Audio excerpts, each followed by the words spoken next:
Welcome to this month's webinar. We're here with our friends at Liquid Studios, and this month we're talking about branding and marketing, and we have Carol and Vicky from Creative Hutch. Welcome both of you. Thank you.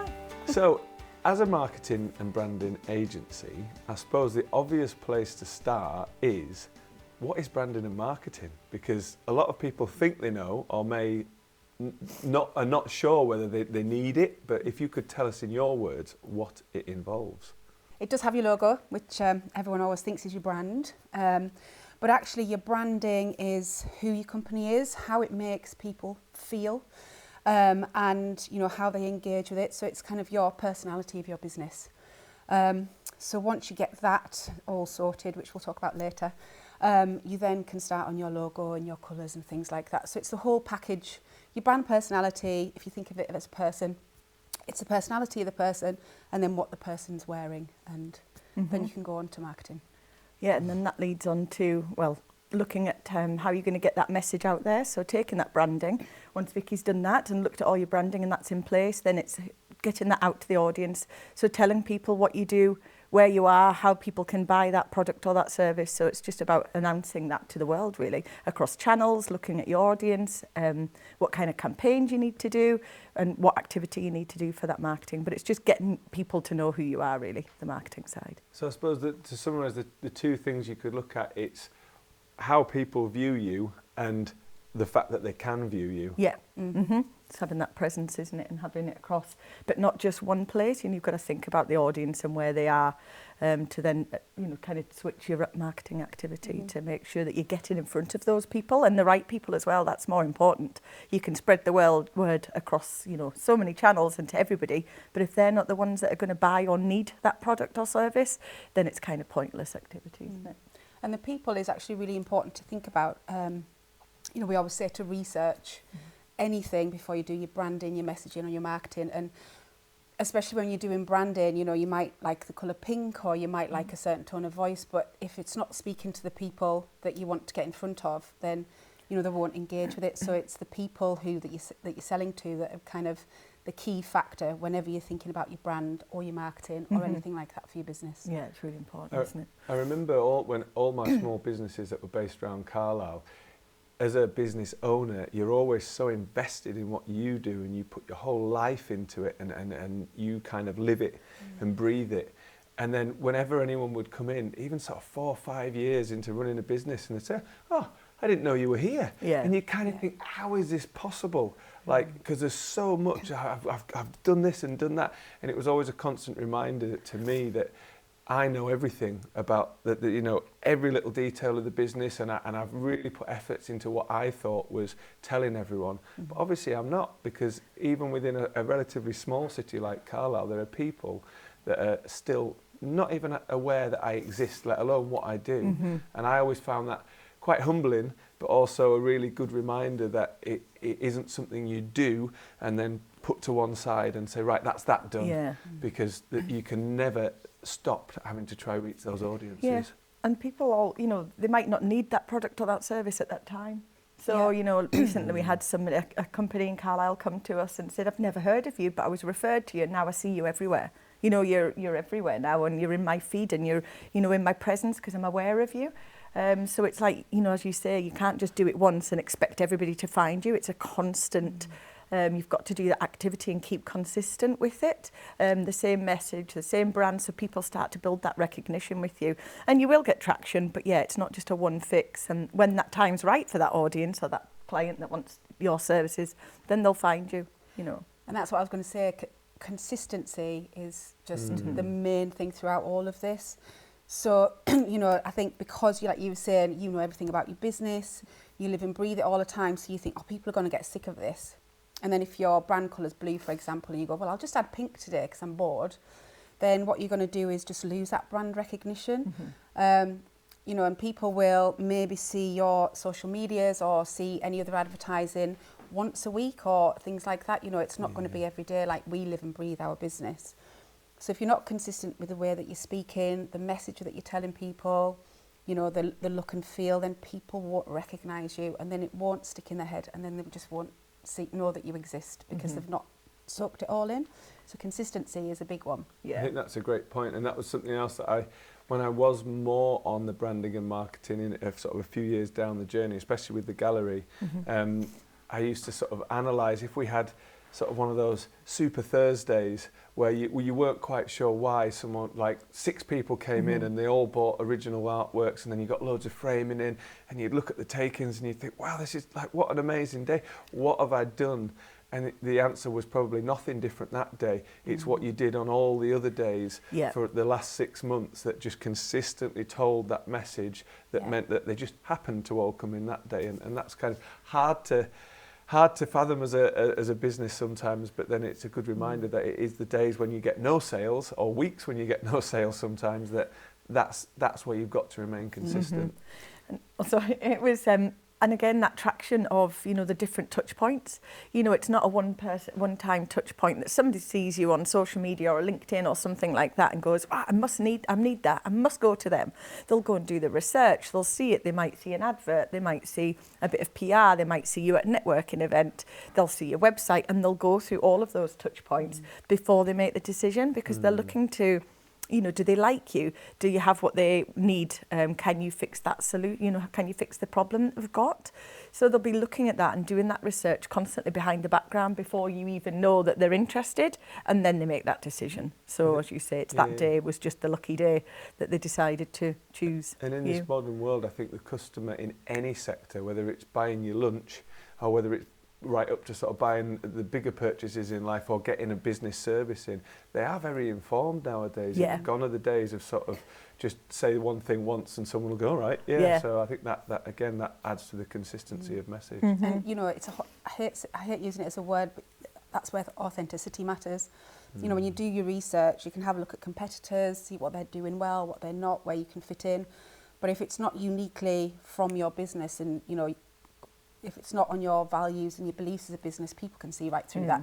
Yeah. And if it's not great quality, or what, you know, if you say it's quality and it's not, then again, you know, people can see through it now because they're all really savvy. So you've got to be really true and authentic to what you're selling. Keep that trust. Definitely. And just speaking back on before, we've had lots of startups that have saved their money because you know you need a lot of budget to start up, and you have to use it wisely. But they think once you start marketing in a week, then your business will start, people start coming through the door, but it often takes a year. You know, and we've had lots of people who've got small businesses and, you know, they're constantly posting, they're constantly marketing themselves, but it does take 6 months minimum as traction for a startup. So you've kind of got to put that in your budget as well. That's really important. Yeah, that's great. I think we really unpicked the difference between branding and marketing there, so people have an idea of what it is. So thanks for that. So then, we deal a lot with startups, and we've mentioned startups a lot, that there is no quick fix. And I know, again, budget for me, I started off with 0 budget for branding and marketing.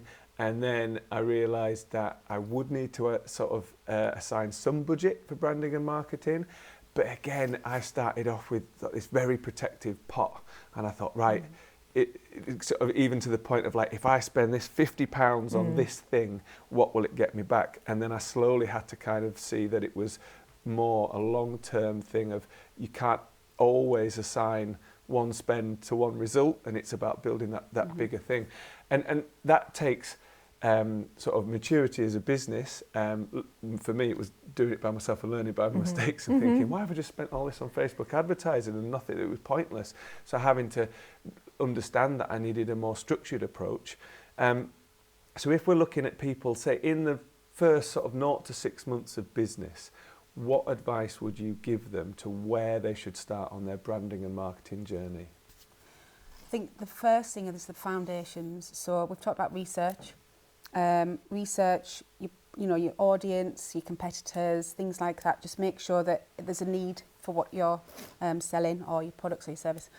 And then really work out the why of your business. You know, why your business, all businesses, they're there for profit, but make sure there's another underlying reason, because that's where you can tell the story. And then really think about the values and the vision. They're the 3 key things: the why, the values, and the vision. You know, where do you want your business to be? What do you want it to achieve in 5 years? Again, aside from kind of monetary profit. And then the values are really important. If you've got about 5 values, please don't have professional, quality, anything like that, because that should be a given in the business. But once you have that, then they become kind of the solid foundation of decision making for your business. You know, if you want to partner with people or you want to go for a certain client, you need to make sure that fits with your values. And then once you have all of those, that will really help you become consistent in your messaging, because you'll know how to speak and what you're speaking to. And then you can do a simple logo and colour palette and things like that, which again we can come to shortly. And once you have those and you know you're going to be consistent, then you can kind of start focusing on your marketing. Mm-hmm. And I think, you know, how you alluded to before, that you're just on your own, aren't you? You know, these startups, they're just maybe one or two people, family businesses, you know, everybody, the wife, the husband are all, you know, we have a lot of clients like that. And it's thinking small. You don't need to go, you know, I must have, you know, thousands of pounds and do what bigger businesses are doing. You know, they have that budget and they have a marketing team of resources and outsourcing. Often, well, they won't have that. So it's just thinking small. You can do a lot on no budget, because you've got yourself. So anything, you know, make sure you've got an online presence. So whether that just be a Facebook shop, you know, Instagram, you know, like an Instagram profile, Facebook profile, or a website. If you can afford even the smallest brochure website, which is just a homepage, then that's where people can find you, and you can put all of your marketing efforts to driving people to that. So then they can find out more information from you. Email marketing, you can easily set that up yourself, so you can start to build a customer database just, you know, by going out and meeting people, you know, finding out what people want and why they need your products and asking them what's great about you to leave a review. But if you can build that database, you can easily remarket to them, and that's free. It doesn't cost you anything to do a bit of email marketing. Networking's great for free. Writing blogs, you know, you can do that for free as well. These networking, podcasting, all of these little things that you can do on your own, really, can help you build that that audience to start with. So it's really important. I think that was one thing that I really sort of triggered in my mind, was when someone I was looking towards sort of helping me said it's far easier to sell to people who are already a customer. Yeah. And building that tribe, and then if you do it authentically and people are really invested in you and your journey or your business and what the ethics are around that, once you've got them, you know, don't just let them walk away again. And all these little touch points to keep them engaged in an authentic manner probably means they're going to be your next customer as well. And yes, you need to keep growing that field and get more people involved. And dependent on the service, sometimes it will be not as regular. But I do think that protecting the audience you've got is a really important part of that marketing journey. Yeah, definitely. They become your biggest advocates, you know, and that they're your referrers to their friends, their family, somebody else. Oh, I've just been there, or I've had this experience. You know, you must go and try them.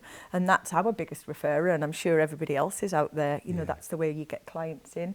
And then just to keep them, just to add that little bit of extra value, you know, you could build a little community, whether it's on a Facebook group or just in that email, or inviting people to an event that's yours, that's running even from your house. It doesn't matter. But it's keeping that connection and building those relationships with those people, because they're going to value you the most, and they're going to come back and buy from you and tell everybody about your great service. And in Cumbria, that really matters as well. well. Yeah. Hugely in Cumbria. But and I think that's where, again, if you know how to talk about your business, which is the messaging, you can do it in person as well. And then if you know how to sell and you really believe in it, then everyone else and then they can go and tell that story to everyone else, you know. So that's where your brand story comes in, you know, about why you set up, you know, personal stories and personal connections really, really matter. So I think that is really key, that networking and person-to-person meeting a lot as well. Building collaborations, you know, partnerships. You know, we often reach out, you know, like we're residents for the BIPC, and we do a lot of things with other companies as well, and it just makes you stronger together, aren't you? So if you can look for something that might complement your product or your service, or, you know, it's in the same industry and you kind of join forces, I think that's where I've seen a big difference for the startups, where they're really struggling to get that traction and get that word out. They've met somebody that can kind of complement their service, and they've gone and done something together, and then that's kind of where you've seen that little explosion of growth, and then from then they can go and grow independently. But I think that's been a huge thing for a few of our small clients. They've gone, we've met this person, it's changed everything. And I think that's really, we've definitely from the beginning reached out to a lot of partners and try and work with other people, because and people that competitors that do the same thing, always reach out, Yeah. ask them how they do it, ask them if they want advice or if they want to work together, because sometimes if you're lucky, you might have more work than you can handle, you pass it on, or vice versa, or you give each other advice. So I think even reaching out to, you know, competitors or people who are doing the same thing is really key, opening the doors to everyone. And I think that really helps people kind of trust you as well. Collaboration isn't always competition, I suppose, No. which is a good thing to remember, isn't it? Mm-hmm. So that's great to run through the first sort of 6 months and what you would do. I suppose as a branding agency and marketing agency that often do work with startups, you'll see a lot of people doing it wrong. And without sort of throwing anyone under the bus, what are those consistent mistakes that you do see that people maybe do rely on or think are more important than maybe you know they're to be in that first sort of 6 months? I mean, I think we've all made mistakes, you know, and a lot of it, business growth is about, you know, learning from those mistakes. But I think the main thing for me is, you know, when you're a business owner, you're really excited, you want to get out there, you just create a logo. You make it as busy as possible because you want that logo to tell everybody everything. And then you just go from there. But I think what you need to do again is that make sure you do the research of everything, but really understand what your vision is for your business. So you've got a business plan. Most people do. Be it like drawing on a wall like ours was, or a 10-page document. I think you need to make a bit of a strategy for your branding and your marketing as well alongside that. So, you know, again, that vision point of 5 years' time, where do you want your brand to be? What do you want people to think and feel about your brand? You know, do you want to be the go-to for, you know, being great branding and marketers, or do you want to be the go-to for people to get great business advice? So I think just figure out what it is that you want to be known for, and then you can kind of work out what your look and feel should be, how you want people to be feeling about that. If you're selling, you know, something to like boys' games or something, your messaging will be totally different, and your colour palette and your logo will be totally different to, again, if you're selling high-end luxury women's wear. So you really need to think about your audience, where you want to get to, and once you've got those two things, then start thinking about your look and feel, because you'll make sure that you're doing it for them and not for yourself. I think that's definitely key. I think there's quite a few pointers that I could give, but just making sure that product or service is fit for purpose. You know, we have lots of people come in with a great idea, because, you know, everything comes from an idea, and some of them will, you know, can work and some of them can't, but it might just be a tweak to, well, how are you going to distribute this? You know, have you got a manufacturer to make enough stock for you that you can, you know, if you do take off, then, but it's just thinking about, you know, is the pricing right? You know, going back to your 7 Ps, the real basic, you talk about foundations, and your product, your price, your place, and the promotion, the key 4. You know, is that product fit for purpose? Do people need it? Is it, and is it priced right? You know, have you priced it way out because you can't get the margins right, or are you undervaluing it? You know, where are you going to sell it, the place? Is it going to be online? Are you just going to sell on Facebook? Are you going to have a premises? So it's getting all of those foundations right before you start thinking about the marketing activity. They have a great idea, they get themselves a logo, they build something or create a service, and then they're going, right, okay, here you are, and I want to be on Facebook and TikTok and this, and then they go everywhere, and they haven't just got the foundations in place, and then wonder why nobody's buying, or coming to them and saying, well, you've got so much competition out there and they're doing it, you know, how can you be different, or how can you provide that at the right value, on the right channels? So it's just having a bit of a plan as well, and not just getting excited and going, I just need it everywhere. So that's definitely... I think one thing we see a lot in all our business advice, not just in branding and marketing, is having a plan and revisiting that plan. Anyone who's got a kind of scattergun approach will find that things are falling off the back, or they're not using their time as wisely, and that can be in how you look at your finance, or your you know, any area that we could pick of business. You need to have that structured approach. I think you wear so many hats. You're constantly doing lots of things you don't really know a lot about. So I think if you've got the plan, and I know again you're really excited to throw it out into the world, but if you just take your time and make sure that it's right, and sit with things for a little while as well, then at least you'll do it properly, because it's really detrimental if you go out there and do it in the wrong way, because people will go, well, you're not professional. You know, it might be that your product, if you can't deliver your product and you say you can, then the trust will go and they won't come back. So, you know, you might as well wait another 3 months if possible to make sure everything's kind of, all your ducks are in a row kind of thing. Yeah. You know, as opposed to just like really trying to get out there and doing it in the wrong way. And things like the logo, you know, you can just do something really simple, just a word mark of your business name, because 6 months down the line, a year down, you can tweak it and you can grow that. It's everything else that you need to have in place properly, like the marketing plan, and doing that slowly, like you say, one channel that you can focus on. So planning and doing it right is... Yeah, not taking on too Right, much, yeah. I think, isn't it? And just scaling, you know, start small.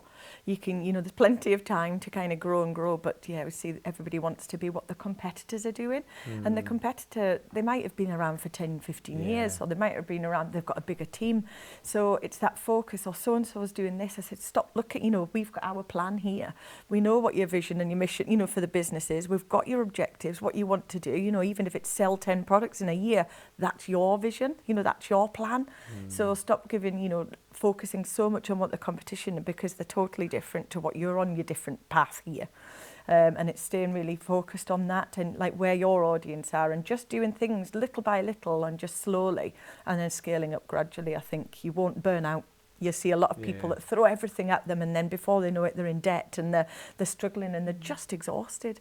And, you know, I think just take things slowly is definitely important. And I think the vision, I think the vision is key, because, like I was saying, it's your decision maker. So, you know, if you see your competitor do something, you go, oh, should I do that? And you're already doing a million things. Yeah. You're off, You're off. So you go off on a tangent and you've not, because you haven't got a proper vision or plan. But if you've got your vision and you go, actually, they're doing that, I'm sticking at this, I'm going to be really, really good at it, then you'll be able to hit your goals much quicker, because you kind of magpie everything, don't you, when you see shiny things. But if you've got your plan, you stick to it, and it kind of takes that decision making out your head a little bit more. So I suppose it's harder to be strict enough with yourself and your team, if you're lucky enough to have one, to stick to that plan. But having the plan should make it easier, because then you won't get pulled in those different directions. Yeah. It's like having the brand, like if you just choose one colour, stick with that. Just choose one logo, stick with that. One message, stick with that. And then that, again, you don't need to keep thinking about what you're going to post every day. You don't need to keep thinking about what you're going to add as a service, because you're just focused. So you get more headspace to focus on the bigger picture of the business as well.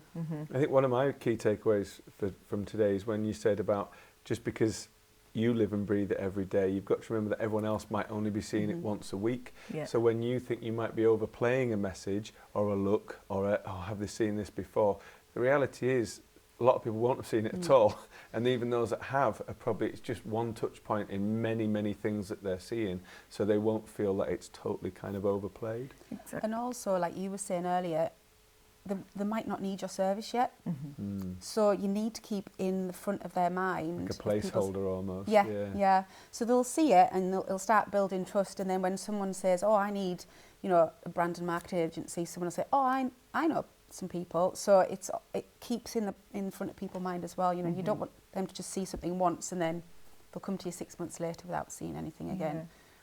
Another key point, just thinking about the, you know, mistakes or things that people aren't doing, that's really simple and really effective, but just monitoring what's working. You know, they'll go out and they'll do whatever they're doing, you know, social media constantly, and it's not working, or they're not getting leads through, or they've decided that they're going to do a big event, but then they're not tracking what's working, you know, looking at the analytics. And if they are on social media, which everybody is, you can see in the back end how many people have liked that post, what's been the most engaging video that they've created. And if that's what's working, you know, you just know, well, that works. This is what my audience who's following me are interested in. And so by focusing on content and creating more like that, then they know that they're going to attract more people that are interested in that product. So anything that's not working, you kind of just go, you know, it's not worked, I'm not going to dwell over that, just move on. That doesn't work, this does, I'm going to focus on this. And that becomes easier when you're creating your content and stuff to say, well, this is definitely appealing to my audience, now I need to focus on this. Same with the website, you can see who's coming, what traffic's coming to the website. And you can see what pages they're clicking on, what services they're interested, if you offer more than one or product. So it's just been really, take that time, and that's things that not many businesses have, because they wear them lots of hats, but just taking, you know, an hour at the end of the week just to say what worked this week. How many people opened my email? If there was, you know, 100, why did they open it? What did they click on? And then say, right, well, they're obviously interested in that part of what I offer. I'm going to put all my energy in there and not trying to just do that scattergun of I'm going to tell everybody everything. Just spend a month or two on just building that part of the business. And it's planning as well, isn't it?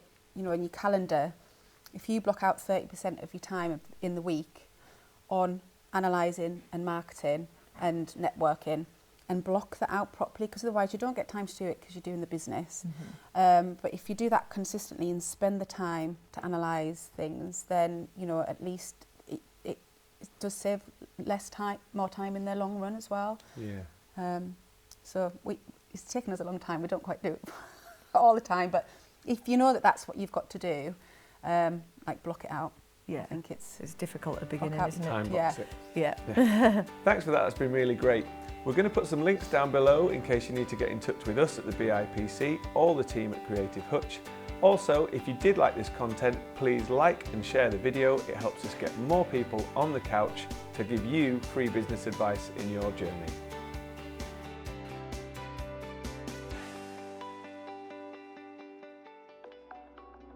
A Liquid Studios production.